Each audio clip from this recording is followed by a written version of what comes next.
Bencana tidak bisa kita hindari. Bencana ini akan terus-menerus.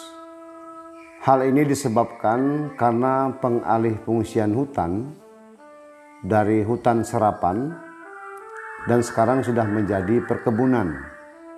Berkurangnya hutan penyangga ini ditambah lagi dengan perubahan-perubahan iklim, maka tidak menutup kemungkinan banjir ini akan terulang kembali. Kami, PSE Caritas Keuskupan Ketapang, bekerja dengan semua pihak, melakukan recovery, need assessment. Untuk apa?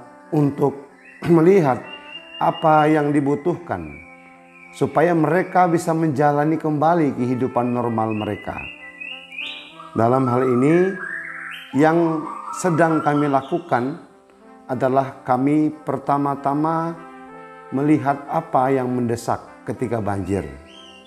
Yang pertama adalah kebutuhan akan longboat dan mesinnya. Mengapa longboat dan mesinnya ini sangat diperlukan? Karena ketika terjadi banjir, akses darat menjadi putus. Dan hal inilah yang kemudian menjadi perhatian dari kami untuk mendatangkan longboat, untuk memberi bantuan dalam bentuk longboat dan mesinnya, tentunya disertai dengan pelatihan-pelatihan IR, Emergency Response. Kemudian yang kedua, kami juga memberikan pendidikan kepada masyarakat. Bagaimana menyelamatkan diri, bagaimana mereka berkomunikasi dengan baik sesama masyarakat maupun sebagai tim. Sehingga ketika terjadi bencana ini, mereka sudah siap. Misalnya saja tempat pengungsian ada di mana. Kemudian tempat mengungsikan barang-barang itu sudah ada tempatnya belum di rumah jika terjadi seperti itu.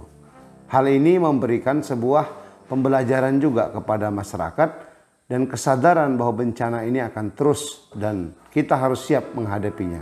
Istilahnya dari Presiden Jokowi itu berteman akrablah dengan bencana, dengan banjir yang akan terus datang. Lalu kemudian kebutuhan yang mendesak yang kedua adalah air bersih. Kebutuhan air bersih ini berkaitan juga dengan kesehatan. Karena ternyata selama banjir banyak orang atau warga yang menderita sakit perut. Ini disebabkan karena mengonsumsi air yang kurang sehat. Maka dalam hal ini kami akan bekerja sama juga dengan pihak pemerintah dan swasta yang berkehendak baik, bagaimana membuat sebuah sumur yang memang ketika banjir tidak akan kena banjir dan tentunya bisa menjadi konsumsi masyarakat di sekitar.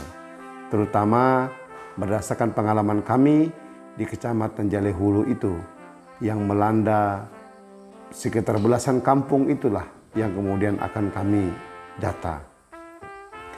Kebutuhan akan air bersih ini menjadi sebuah kebutuhan dasar. Kemudian yang ketiga yang diperlukan setelah recovery atau pada masa recovery itu juga adalah masalah kesehatan.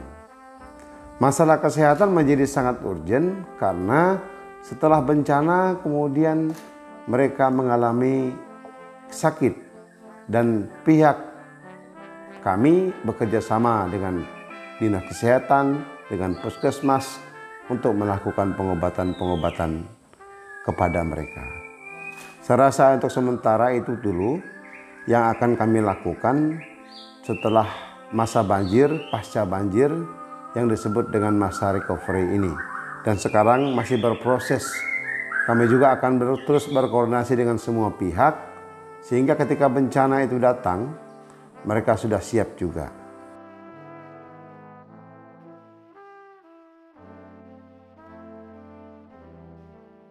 Harapan saya di paroki-paroki ada tim tanggap darurat. Ada tim tangguh bencana yang menjadi mimpi kita bahwa di setiap paroki ada tim tangguh bencana dan di setiap desa, sebetulnya desa sudah ada, tinggal bekerja sama saja dengan pihak gereja dalam hal ini bahu-membahu, tolong-menolong untuk bekerja sama demi misi kemanusiaan ini.